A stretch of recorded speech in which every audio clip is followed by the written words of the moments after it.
Assalamu alaikum, hello and welcome to my show Connecting with Saima Parwaz. I hope all of you are doing great and waiting to see my another guest. In order to deal with crime, business agreements and social relationships, we need law and lawyers. My today's guests are an other pair of lawyers. This beautiful couple has been running their practice for the last 10 years. Welcome to my show, Mr. Haroon and Mrs. Haroon. Thank you for having us. Thank you. How's your day so far? It's been good, busy. Busy, hectic? Back to school, we're managing with back to school with the kids and then going back to work, so it's been a show. Yeah, so it's busy. Yeah, busy, yes. And especially in you guys are lawyers and life is definitely very busy. Yeah. Absolutely, starts early and ends late. And that's how it's been for a few years now. Yeah. Yeah, thanks for coming and thank you for having us. Thank you for having us. You're welcome. And now just tell me about your career background. How did you guys start your career in law, both of you? Yeah, for sure. I'll take this one, Ayoun. So from an early start, I would say we kind of had a niche towards law. We gravitated towards it. Ayoun kind of introduced it to me in high school because he comes from a background of lawyers and from which we kind of picked up on that. We picked up on the subject of law in high school. There wasn't as such anything carved out back in the early 2000s, to which then we did our undergrad and then our postgrad. Everything was done in law, and then that's how we gravitated towards it. It was kind of like pivoting off each other. Yeah. So I come from a family, we take a lot of prestige, with studies in law, and my grandfather was a lawyer himself from Lincoln's in London. So ever since I was a kid, he was my role model. I looked up to him, even though I did not understand at that age what law was. But I always looked at, his education, his discipline, his attitude, and something that inspired me all my life. And as I grew, I initially wanted to be a pilot. That never worked out. But then I met Sabeeya, and one thing led to another.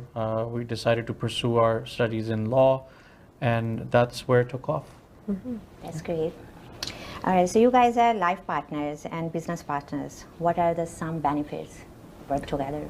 Okay. I want to hear you first. So there's pros and cons to everything, and that's how life is. Being business partners, life partners, there's more benefit than the other way around, to be honest. We get to work together, our schedules are intertwined.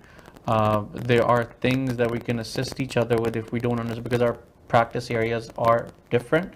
So I don't do the same thing as Sabeeya, which is something that benefits us a lot, because as a firm, we can actually practice in more areas rather than restricting ourselves to a limited number of areas of practice. So let's just say if I'm working on a real estate file and she needs questions, she primarily works in family law, and there's a lot of overlap.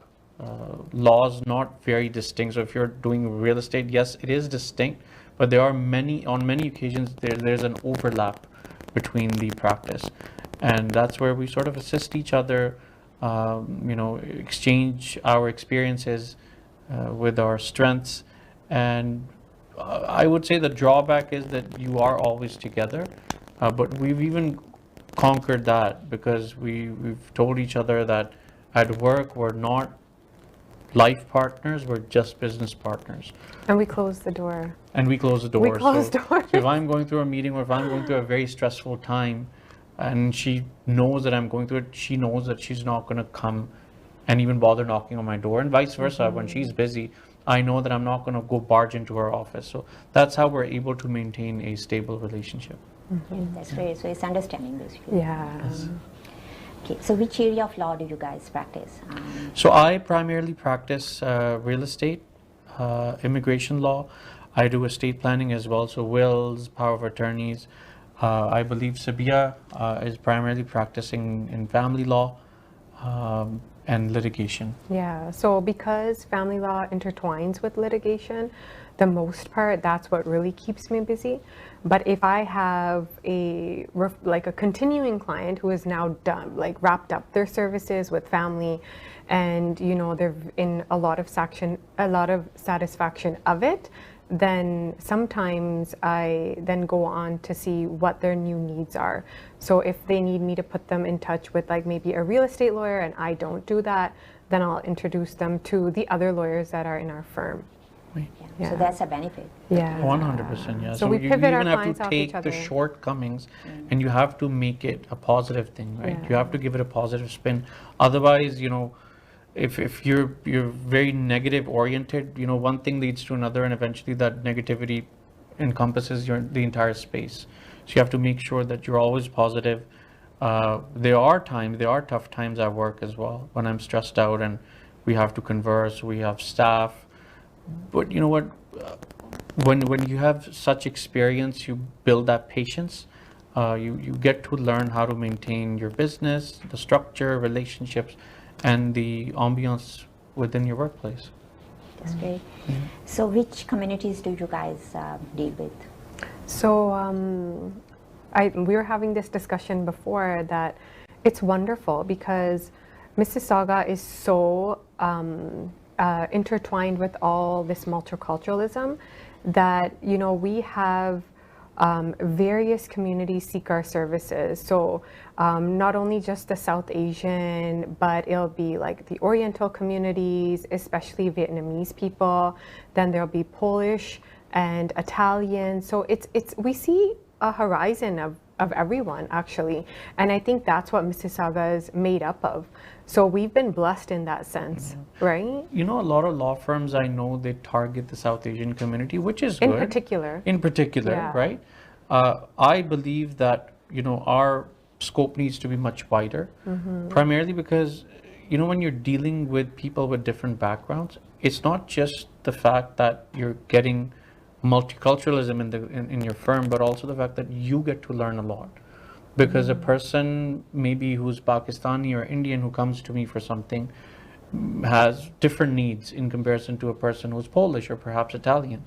So the fact that you're able to deal with such a vast array of people, it's actually in return teaching you a lot. It's actually really nice because when you do have that, like I most recently had someone call in and say, I really want to hire you, and they're from Timmins. And that's really far. Like Timmins is really far from us. So I was like, oh, I was taken back by it with surprise. Like, oh, has that good service, word of mouth, reached so far? Like I was humbled by it. And he now is my client, but it gave me like a minute to think like what good customer satisfaction can result into, right? And also during the period of COVID, so I believe post 2020, we realized as a team that online presence is also very important because nowadays, you know, it's not that old school, a person physically coming into your office all the time. Sometimes people judge you from your online presence, your reviews, your, you know, what you do and the outcomes of certain matters, obviously confidentially. But so what we realized over time, especially post-COVID, that online presence is extremely important. And you have to put it out there to people because nowadays, you know, everybody has a phone in their hand. It's as simple as Googling our name and trying to see, hey, we saw these people on TV. Who are these people? You know, you search them, you get a hit, and then you realize, oh, okay, well, that's how a lot of times we end up having clients. People come to us saying, hey, we've heard such good things about you guys. The gentleman from Timmins, it's all online. It's word of mouth. Like I said, word of mouth, online presence, these all come together to make you a successful law firm.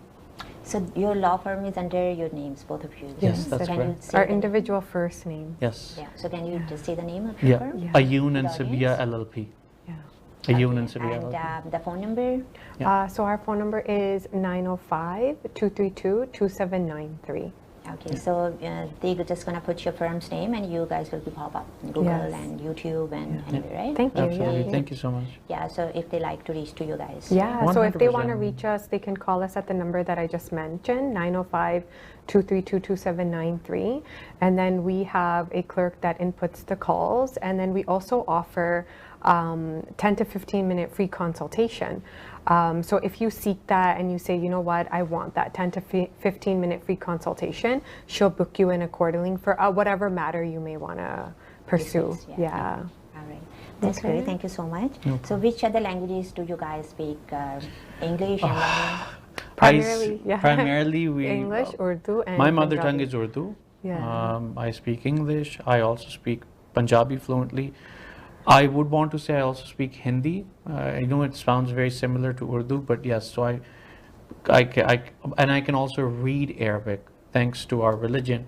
I'm able to read Arabic as well. I cannot speak it.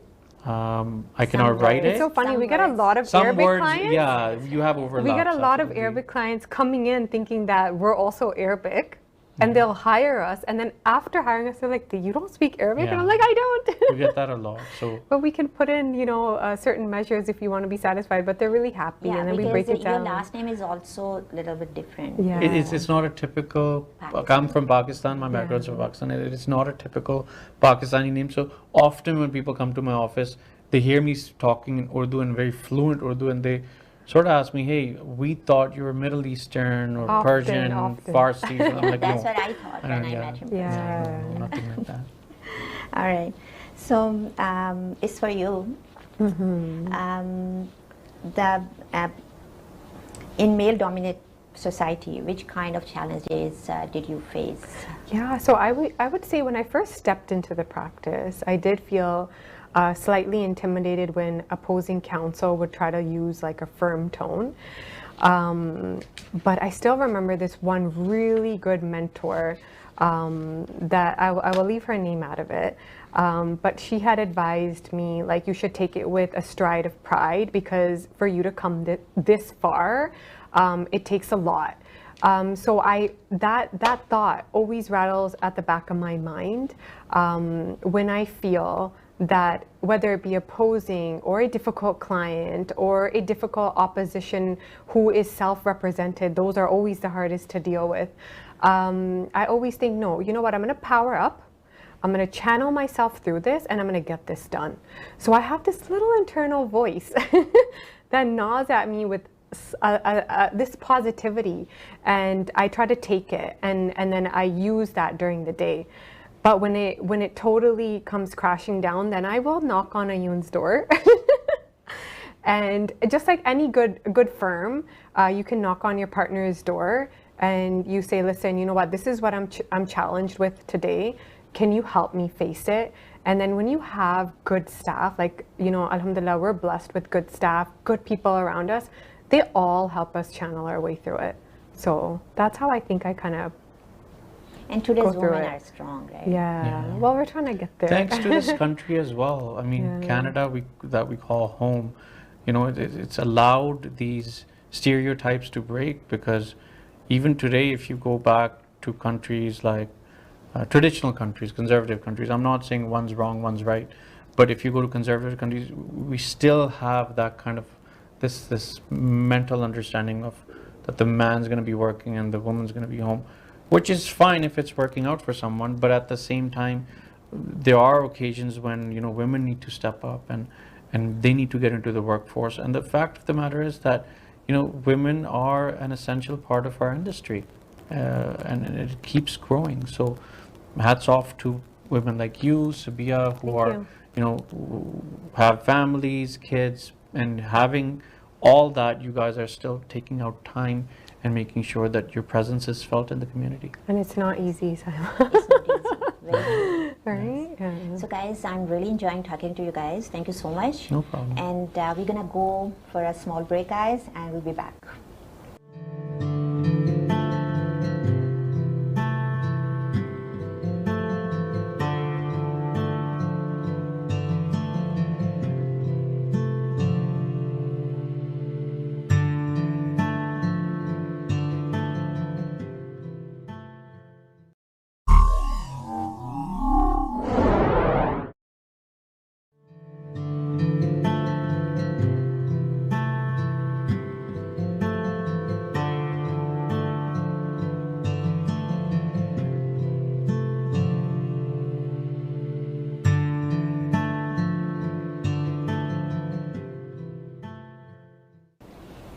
friends, welcome back to my show, and we are here with a beautiful couple.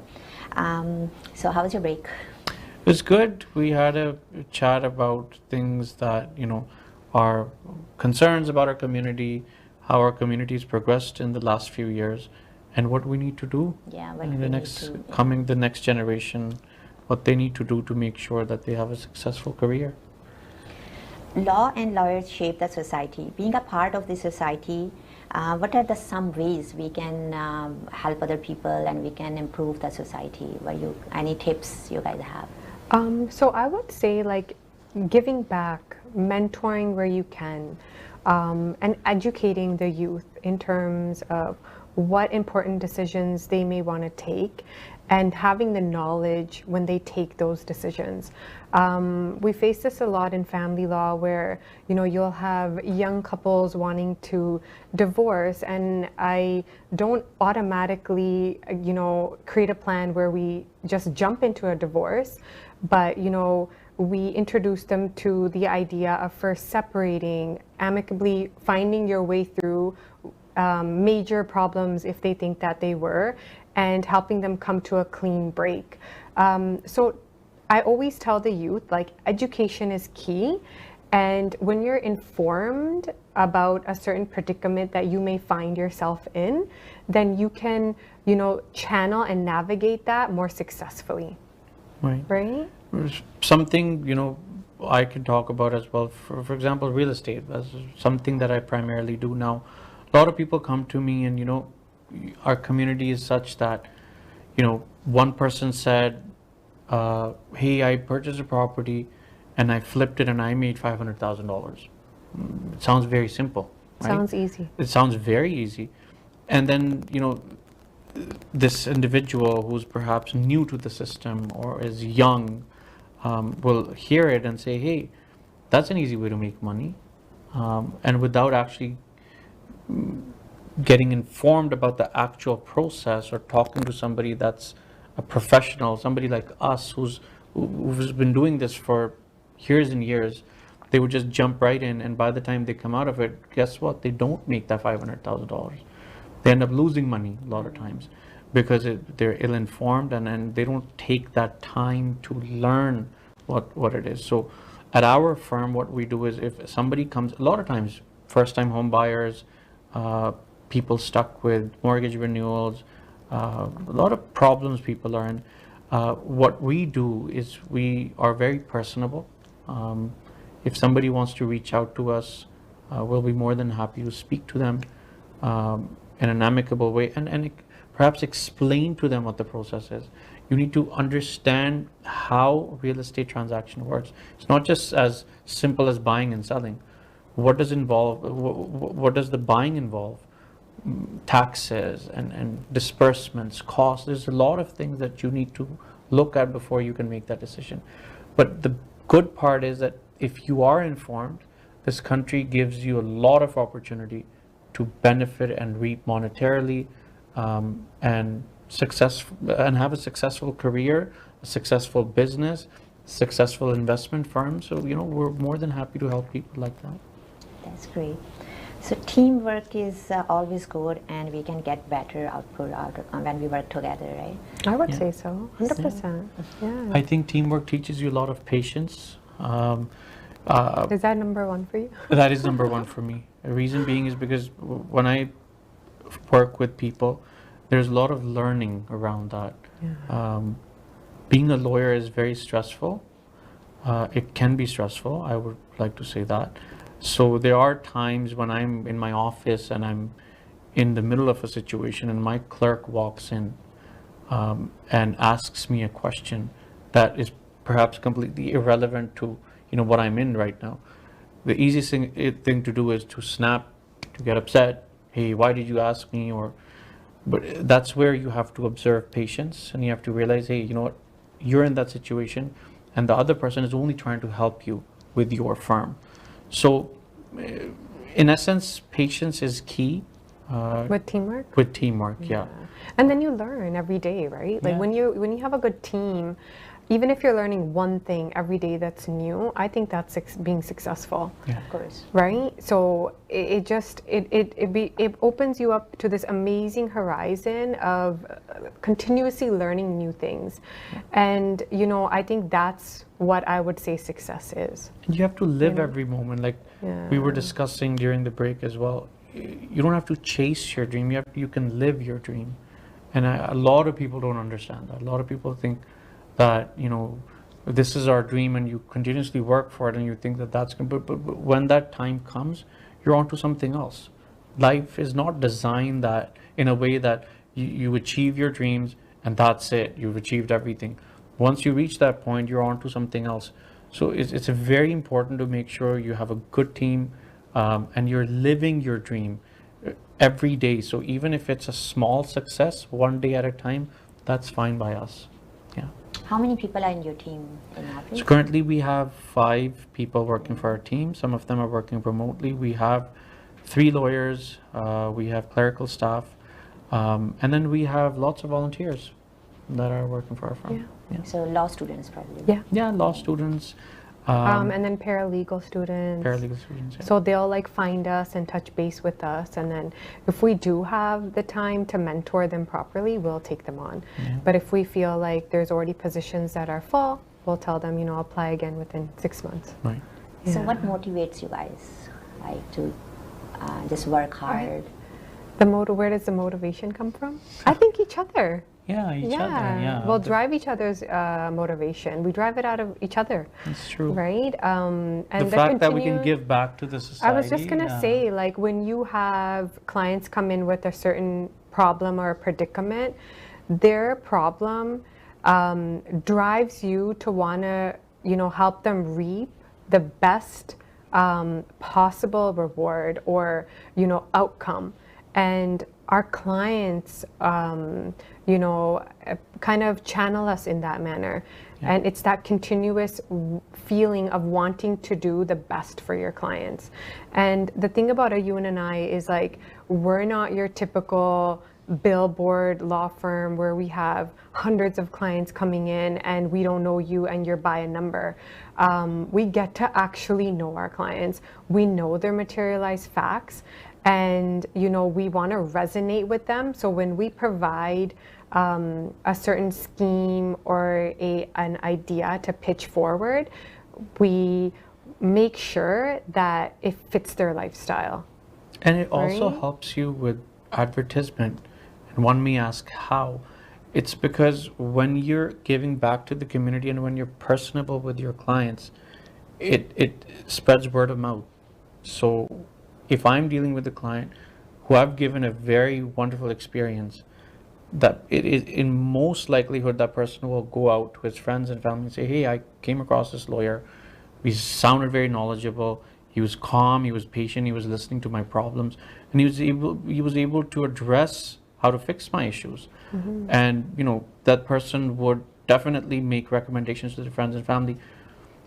And there's a lot of surveys out there that show that, you know, these TV advertisements, yes, they help you get recognized in the community, but if you actually want business, if you want people to come to your firm and retain you as lawyers, you need to provide that certain level of service that will in turn allow this person to go out and tell his or her family and friends that these are the people. I always recommend it. I say, if I'm the first lawyer that you're seeing, go see 2-3 others. Yeah, second opinion. Because you want to make sure that when you hire a lawyer, you have a good working relationship with them. And if you don't feel comfortable with one of them, then you're going to be able to pick between the ones that you've interviewed or you've taken a consultation with, and then you're going to be in satisfaction of them. And then they'll be like, oh, thank you for introducing me to that idea. I say, go check out the market, and then come back when you feel that you want to hire me. And that is the best form of advertisement. And then I think throughout the entire process, they're very satisfied. Yeah. You know? Yeah. We get a lot of referrals, word of mouth. People come to us and say, hey, you know, we want you guys because someone knows me, and that's how we know you. I mean, that's how, you know, that's how remote the relationship is, but people still want to speak to lawyers that have, good reputation in the market. And that's how we do it. You have to make sure that if a client walks into your office, you're giving them service. You're not just treating them, like Sabeeya said, just as a number. This is number one and number two. You're treating them as individuals with individual problems. Yeah. So what is coming next? Any business plans, any dreams you guys want to achieve? So I was discussing that. we do I think we're plan, living in it. we're living the dream, obviously. Mashallah. But Alhamdulillah, mashallah, we do plan on expanding our firm. We do plan on taking on lawyers because there comes a time where, there's a lot of influx of work and we're only humans. So, we can't be jack of all trades, master of none. So you have to limit your skill. That's something also that we had to discuss when we were establishing our firm. I initially was under the idea that I would do pretty much everything. But when I spoke to qualified, skilled people, they had told me that, don't spread your scope completely open. Don't do everything. Limit yourself to what you specialize in and then work in that field. What you like. And What we then you like, have a yeah. burning desire towards it Right, and because a passion, if you're right? doing everything, Yeah. you're all over the place. You can't be a plastic surgeon and you can't be a physician and an ophthalmologist and a dentist at the same time. You can't do everything at the same time. And that's how law is as well. Yeah, and I think you're really good with property matters. And then for myself, I feel like family law fit into my life so perfectly because I am a mom. And I can resonate with people who have children. So You are a woman. yeah, and I'm compassionate towards that. So a lot of my clients will be like, well, you don't know how it feels with children. It's like, no, yes, I do know. I am a mom, right? So sit down and we'll talk our way through it. And then they're like, oh, okay, you're a mom. And then they want to sit down and have that conversation with me. Yeah. So being a lawyer, you have a very busy schedule. So how do you guys get time for the family, kids? I think we have to chisel it out and carve it out. The moment I get home, my phone's put to the side. That's what he says. That's what he It's says. hard. It's easier said than done. I get it, but at least I have a rule. Yeah. I don't comply with it completely. But come sometimes. 7 p.m. or like 8 p.m. and if I'm done for the day, I mean, like we're past 7 right now, so not always. I'll try to just put it on vibe, and if I catch the vibe, I have to admit I'll gravitate towards the phone. But I have a 6-year-old and she'll be like, Mom, put down the phone. And I'm trying to like be a good role model for her, and I'll put it down and I'll say, yes, no technology, no radiation. And then we kind of do things one-on-one. So, we really do try. Dinner on the dining table every evening, spending time with kids, spending time with your wife. And The old it is school ways. the old school way, right? Yeah. with And no when tablets, you're no home, TV. you're so like what should Exhausted? I call it? You're very exhausted, but you're also almost have this greed to talk about work because you feel like if I talk about it now, I could save some time in the morning. So you have this urge to talk about work. We do, because we're And together. There are times where supposed to be like, well, today, case XYZ happened. And I'll be like, all of a sudden I'll stop her and say, hey, So we try to no put in work this at rule home. where we'll be like, no work-related conversation. So he'll be Yeah. like, no work-related Yeah, conversation. it's very enticing talking about work because you Yeah. feel like you're being productive, but you have to put a stop to it. You cannot talk about work at home. Otherwise, you're always in it. It's endless, right? It's endless, and you're always under that mental stress. So you have to make sure that you're very disciplined when you're home. And family time is strictly family time. So this is another question, a very basic question I ask to most of my guests. Inflation is so on its peak right now. Right. Yes, it is. Yeah. So how an average person can come up with it, how they can survive, any ideas, any tips? Honestly, I would suggest, I understand inflation is an extremely big problem right now. It's actually... We feel like there's no alleviation from any aspect, let's be Yeah. honest. There's also a mistrust with, the system as well because they keep on announcing interest rate hikes and how that's going to bring down inflation, but really so far it hasn't happened. So there's a lot of disappointment in the general. community in general as well. I believe that the same old rule. Save your money. Don't waste your time. Don't waste your money. Don't waste your time on things that are not benefiting you. Um, you know, limit your vacations. And in addition to Because I that, know a lot of people love traveling. yeah. I would say that do travel. It's good for your sanity. But I know some individuals that excessively travel just for leisure. That may not be a good idea. And in addition to that, you had made a really good point just prior to this, where we spoke about, before you go into your forever home or you invest, take the time to call a good lawyer and educate yourself. Yeah. Is this something? And then, our firm in particular works with certain brokerages. Can you get a mortgage in on time? Will this help? It will help you, throughout all the elements or all the stages within a real estate matter. So I know housing is very important for a lot of us. Get education, be well informed in regards to it. And then the day-to-day, before you dive into it, budget yourself carefully. I'm not a financial advisor in any way. But the way we do it at home is we will talk about it. Is it really necessary? Is this one thing? How will it change my quality of life? I'll give you an example. If your AC breaks down, it's the middle of the summer and it's very hot, you would probably call a technician to get it fixed, because if you try to fix an AC, there's most probability you'll probably end up ruining it more. If it needed $100 repair, by you doing something to it, it's now going to cost you $500. That's the way it works. If you're into investments, if you're into real estate, if you're into immigration or anything that requires professional opinion, get it. Yeah. That's my fundamental. Even for my family law clients, I don't just throw them into litigation. I don't say, oh, let's go right into court. We talk about a whole portal of avenues that they can channel themselves through. And we try to come up with a systematic plan that's economical, time sufficient, and hopefully by the end of it, you're coming to a clean break where your ex-spouse is leaving you on a good term. Yeah. Like, honestly, that's what good lawyers will help you navigate through. And we put that into place. And where you're starting a file somewhere at a price point, you're now ending that file at that price point. Yeah. So they're really happy when they're introduced to these ideas. Be well prepared, Yeah. talk to people that can help you, and then make the right decisions. Yeah. That's Yeah, what I would that's what the say. lawyers are, right? That's what we're here for. Yeah. That's what Yeah. we're here For for. sure. We take on your stress. Of course. So, and what do you guys do in your free time? Any hobbies? What are your We love hiking. So we got I love our, watching soccer. He loves soccer. He has this whole jersey and everything going. We love hiking. We got our daughter into hiking at a very early age. So she enjoys it with us as well.